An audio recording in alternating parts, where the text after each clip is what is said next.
സഹൃദയരെ, കലാസ്നേഹികളെ, നീണ്ട ഇടവേളയ്ക്ക് ശേഷം കർമ്മേൽ ബാച്ചിലേഴ്സ് ടീം അവതരിപ്പിക്കുന്ന നാടകം മരുഭൂ പ്രയാണം.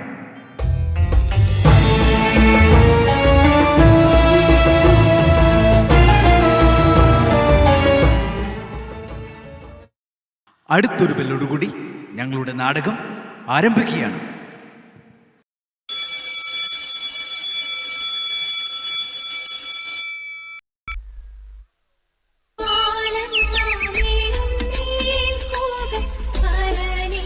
പിതാവായ ദൈവത്തിന്റെ സ്നേഹവും പുത്രനായ യേശുക്രിസ്തുവിന്റെ കൃപയും പരിശുദ്ധാത്മാവിന്റെ കൂട്ടായ്മയും അനുദിനം ഞങ്ങളെയും കാക്കുമാറാകട്ടെ. ആമേൻ. എടാ ജെയിംസേ, എഴുന്നേക്കടാ അങ്ങോട്ട്. പള്ളിയിലും പോകത്തില്ല, പ്രാർത്ഥിക്കത്തുമില്ല. ഇങ്ങനെ പോത്തു പോലെ കിടന്ന് ഉറങ്ങിക്കോളും. കർത്താവേ സ്തോത്രം. ആ, ഇതാര്? ലോനപ്പനോ?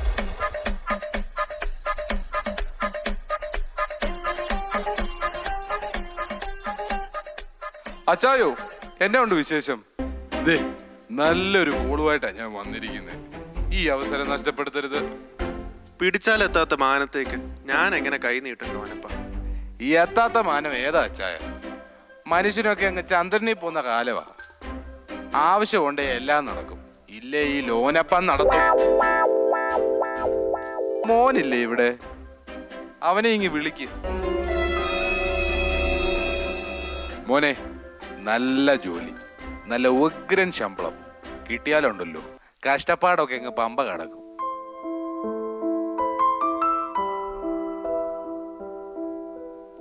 അല്പസ്വല്പ കുറവ് വന്നാ ഇത് നടക്കുമല്ലോനപ്പാ. റെഡി ക്യാഷ് ആയിട്ട് പിള്ളേര് നടക്കുക. പിന്നെ അച്ചായന്റെ സ്ഥിതിക്ക് ഒരു മാറ്റം വന്നോട്ടെന്ന് കരുതിയ ഞാൻ നിർബന്ധിക്കുന്നില്ല.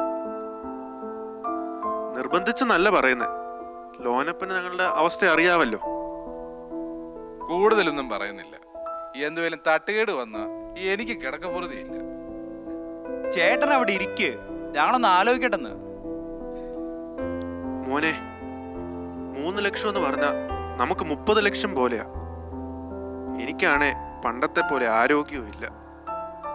അച്ചായോ, ആദ്യം വ്യാധിയും മാറണമെങ്കിൽ തന്തേടത്തോടെ കാര്യങ്ങൾ ഞാൻ പറഞ്ഞിട്ട് കാര്യമില്ല.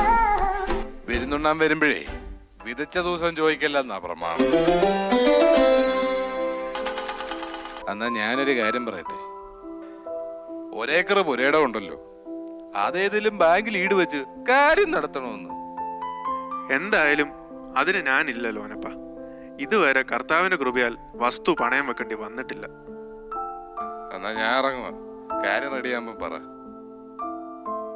എന്റെ കർത്താവേ, ഇനിയിപ്പൊ ഞങ്ങൾ എന്ത് ചെയ്യും? അപ്പച്ചാ, കർത്താവിനെ വിളിച്ചിട്ടൊന്നും ഒരു കാര്യമില്ല. നമുക്കൊരു കാര്യം ചെയ്യാം. അപ്പാപ്പനോടൊന്ന് ചോദിക്കാം. ഒന്നുമില്ലേലും അപ്പച്ചന്റെ കൂടപ്പറപ്പല്ലേ. കൂടപ്പറപ്പ് അറുത്ത കൈക്ക് ഉപ്പ് തേക്കാത്തവനാ. ഞാൻ ചോദിച്ചാ അവൻ തരുമെന്ന് നിനക്കെന്തോ ഉറപ്പ്? പഴയതെല്ലാം മറന്നിപ്പം പണത്തിന്റെ പുറകെ അവന്റെ ഓട്ടം. കടുപ്പിച്ചെന്തേലും പറഞ്ഞാലെന്നാ? അനിയനല്ലേ, വേറെ ആരും അല്ലല്ലോ. അനുജനൊക്കെ തന്നെയാ. അതുകൊണ്ട് കൈ പൊക്കാൻ സാധ്യതയില്ല. എന്തായാലും ഒന്ന് പോയി നോക്കാം. ആ, ഇതാര്? അച്ചായനോ? വാ, ഇരിക്ക്. എടാ മാത്തച്ച, എനിക്കൊരു കാര്യം പറയാനുണ്ടായിരുന്നു. അച്ചായനങ്ങ് കാര്യം പറഞ്ഞാട്ടെ. ജെയിംസിന് പുറത്തേക്ക് പോകാനുള്ള വഴിയായിട്ടുണ്ട്. അല്പ പണച്ചെലവുണ്ട്. ഏകദേശം 3 ലക്ഷം രൂപയുടെ ആവശ്യമുണ്ട്. നിനക്കൊന്ന് സഹായിക്കാൻ പറ്റുമോ?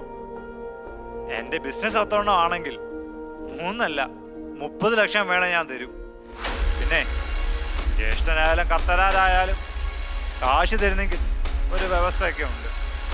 എടാ മാത്തച്ച, ഒന്ന് തെളിച്ച് പറ.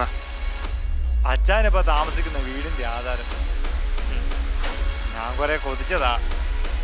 പിന്നെ അച്ചായന് ഞാൻ വേണേ പലിശ കുറച്ച് തരാം. എന്റെ കർത്താവേ, എടാ മാത്തച്ച, ഇത് കുറച്ച് കടുപ്പമായി പോയല്ലോ. വേണേൽ മതി അച്ചായ, എനിക്ക് നിർബന്ധമൊന്നുമില്ല. ശരിയെന്നാ, ഞാനൊന്ന് ആലോചിച്ചിട്ട് പറയാം. എടി അന്നാമോ, അത് നടക്കുമെന്ന് തോന്നില്ലടി.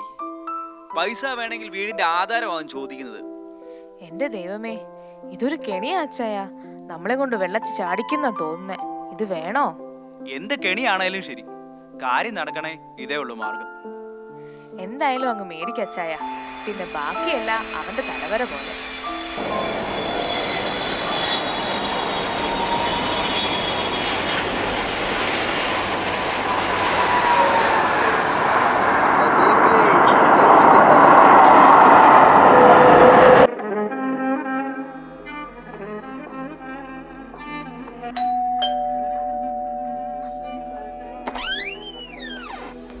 ആ നിങ്ങളാണല്ലേ പുതിയ ആൾക്കാര്. എന്താ പേര്? ഞാൻ ജെയിംസ്, കോട്ടയത്തുനിന്നാണേ. എൻ്റെ പേര് ജോൺ, റാന്നിയാണ് സ്വദേശം. കമ്പ്യൂട്ടർ ഓപ്പറേറ്ററായിട്ടാണ് ഞങ്ങൾ എടുത്തിരിക്കുന്നത്. ഓഹോ, നിങ്ങളോടും അങ്ങനെ തന്നെയാണല്ലേ പറഞ്ഞത്. അതെന്താ ചേട്ടാ അങ്ങനെ പറയാൻ കാരണം? ഓ ഒന്നുമില്ലെന്നേ. എന്തായാലും നിങ്ങൾ ക്ഷീണിച്ചു വന്നതല്ലേ, റെസ്റ്റ് എടുക്ക്. മാത്രമല്ല നാളെ തൊട്ട് ജോലിക്ക് പോകേണ്ടതല്ലേ, സമാധാനമായിട്ടേ നമുക്ക് പിന്നെ പരിചയപ്പെടാം. ജോലിയിൽ പ്രവേശിച്ച് കുറച്ച് ദിവസങ്ങൾക്ക് ശേഷം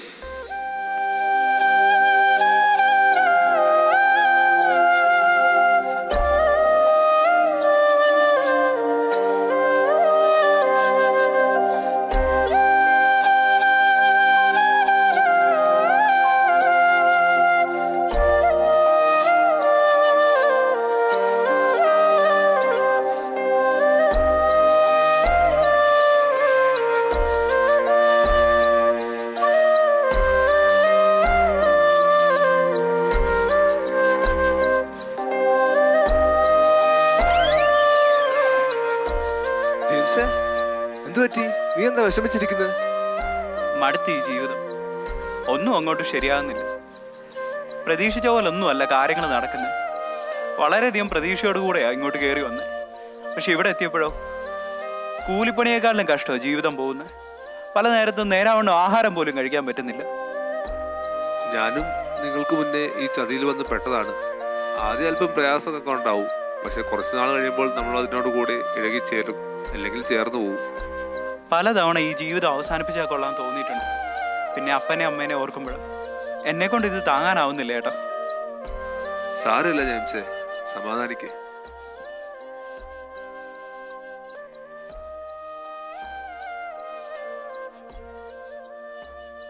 എടി അന്നാമേ, ജെയിംസിന്റെ വിവരമൊന്നും ഇല്ലല്ലോ. അവനാണെ വിളിച്ചിട്ട് കുറെ ആയല്ലോ. അതെ അച്ചായ, അവനെ ആണെങ്കിൽ അങ്ങോട്ട് വിളിച്ചാലും കിട്ടും. ദേ അച്ചായ, ഒരുമാതിരി പണി കാണിക്കരുത്. തരാതെ പറഞ്ഞ പലിശക്കാശ് എന്ത് ചെയ്യും? ഇനി ഞാനത് മേടിക്കാൻ പുറകെ നടക്കണം. മാത്തച്ച, അതൊക്കെ എനിക്ക് ഓർമ്മയുണ്ട്. പക്ഷെ പൈസയൊന്നും റെഡി ആയിട്ടില്ല. അതൊന്നും എനിക്കറിയണ്ട. എനിക്കിപ്പം എൻ്റെ കാശ് കിട്ടണം. ഇല്ലെങ്കിലേ കുടുംബത്തോടെ അങ്ങ് ഇറങ്ങേണ്ട വരും. നീ ഒന്ന് ക്ഷമിക്കെന്റെ മാത്തച്ച, പൈസ കിട്ടിയോ ഉടനെ തന്നേക്കാം. പിന്നെ അടുത്ത മാസം എൻ്റെ കാശ് എനിക്ക് കിട്ടണം.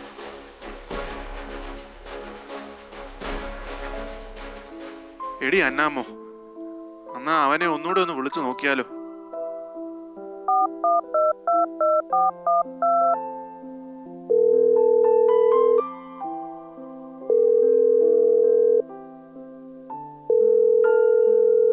ഹലോ.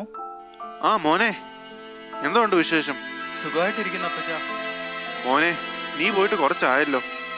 പൈസയൊന്നും ഇതുവരെ അയച്ചില്ലല്ലോ. അവനാണെ ഒരു മനസ്സമാധാനവും തരത്തില്ല. വീട്ടിൽ നിന്ന് ഇറങ്ങേണ്ട അവസ്ഥയാ. അപ്പച്ച, പ്രതീക്ഷിച്ച പോലൊന്നുമല്ല കാര്യങ്ങൾ. ഇവിടെ വന്ന് പെട്ടുപോയി. എങ്ങനെ രക്ഷപ്പെടണമെന്ന് എനിക്കറിയില്ല. ആകെയുള്ളത് കഷ്ടപ്പാടും ദുരിതവും മാത്രമാണ്. ഇനി എങ്ങനെ മുന്നോട്ട് പോകണമെന്ന് എനിക്കറിയില്ല. നമ്മൾ ഇനി എന്തു ചെയ്യും? മുമ്പോട്ട് എങ്ങനെ പോകും? എനിക്കറിയത്തില്ല അപ്പച്ച. ആലോചിച്ചിട്ട് ഒരു ഒത്തും പിടിയും കിട്ടുന്നില്ല. എങ്ങോട്ട് പോകണമെന്നോ എന്ത് ചെയ്യണമെന്നോ ഒരു പിടുത്തവും കിട്ടുന്നില്ല. ഞാനെന്ന് വെച്ചേക്കോ അപ്പച്ച.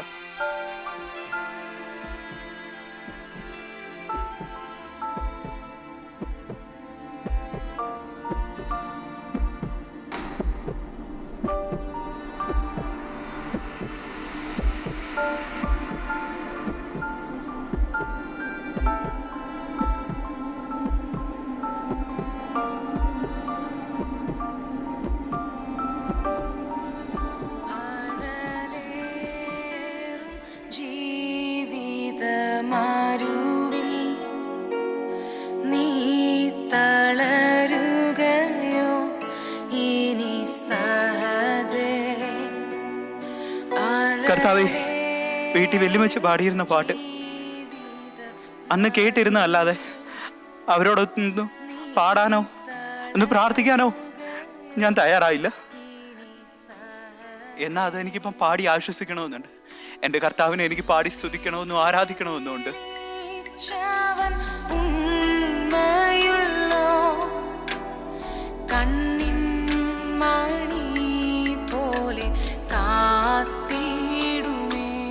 ജെയിംസേ, എന്തുപറ്റി ജെയിംസേ, എന്തുപറ്റി? ആന്റണി ചേട്ടാ, എല്ലാം അടുത്തപ്പം എനിക്കെൻ്റെ ജീവിതം അവസാനിപ്പിക്കണമെന്ന് തോന്നിയ നിമിഷം എൻ്റെ വല്യമ്മച്ചി എനിക്ക് പാടിത്തന്ന എൻ്റെ കർത്താവിൻ്റെ പാട്ട് എൻ്റെ കാതുകളിൽ മുഴങ്ങി. ജെയിംസേ, ഏത് പാട്ടായിരുന്നു അത്? നിന്നെ വിളിച്ചവനുമ്മയുള്ളോ കണ്ണിൻ മണി പോലെ കാത്തിടുമേ അന്ത്യം വരെ വഴുതാതെ അവൻ താങ്ങി നടത്തിടും ജെയിംസേ, പൊൻകരം നിന്നെ രക്ഷിച്ചത് സർവശക്തനായ ദൈവമാണ്. ശരിയാണ്. എനിക്ക് തോന്നുന്നു നമ്മൾ ദൈവമായി കൂടുതൽ അടുക്കുവാൻ സമയമായി. നമുക്ക് ഈ വിഷയം കൂടുതൽ ചിന്തിക്കണം ചേട്ടാ. അതെ, ദൈവമായി പറ്റിച്ചേർന്ന് നന്ദിയുള്ളവരായിരിക്കണം. ഹൃദയത്തിനുള്ളിൽ ദൈവം തമ്പുരാന് ഇടം കൊടുക്കുക. അപ്പോൾ അവിടുന്ന് ഈ ജീവിതത്തിന്റെ നിയന്ത്രണം ഏറ്റെടുത്ത് ധന്യമാക്കും. അതെ ഏട്ടാ, ഞാനൊരു തീരുമാനമെടുത്തു. എന്തു വന്നാലും ജീവിതത്തെ നേരിടുക. എത്ര കഷ്ടപ്പെട്ടാലും ഇനി പുറകോട്ടില്ല. അന്ന് ആ 117 നമ്പർ റൂമിലുണ്ടായിരുന്നവർ ദൈവത്തെ അറിഞ്ഞ് മനസ്സ് ദൈവത്തിന് സമർപ്പിക്കുകയും ചെയ്തു. വർഷങ്ങൾക്ക് ശേഷം ദൈവം എല്ലാവരെയും അവരവരുടെ നിലകളിൽ ഉയർത്തി മാനിച്ചു. അച്ചായോ, പ്രൈസ് ലോർഡ്. നമ്മുടെ ജെയിംസ് മോന് എപ്പോഴാ വരുന്നത്? അറിയില്ല പാസ്റ്ററെ. രാവിലത്തെ ഫ്ലൈറ്റിനിങ്ങി വരുമെന്നാ ഫോൺ വിളിച്ചപ്പം പറഞ്ഞേ.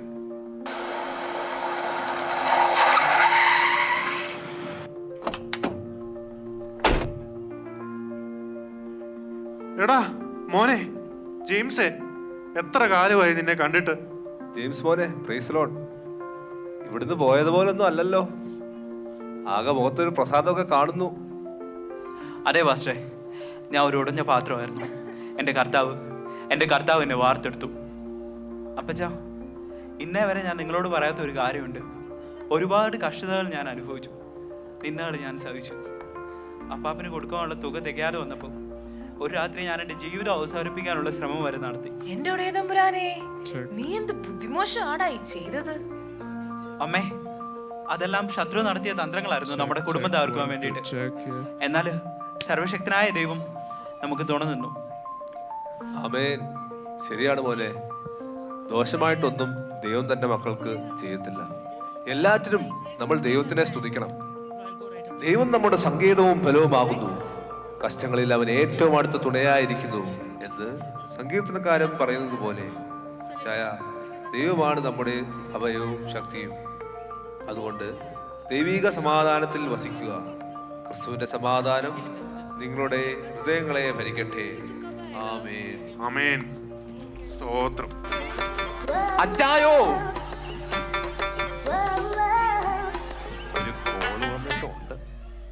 നിന്റെ ഒരു കോള്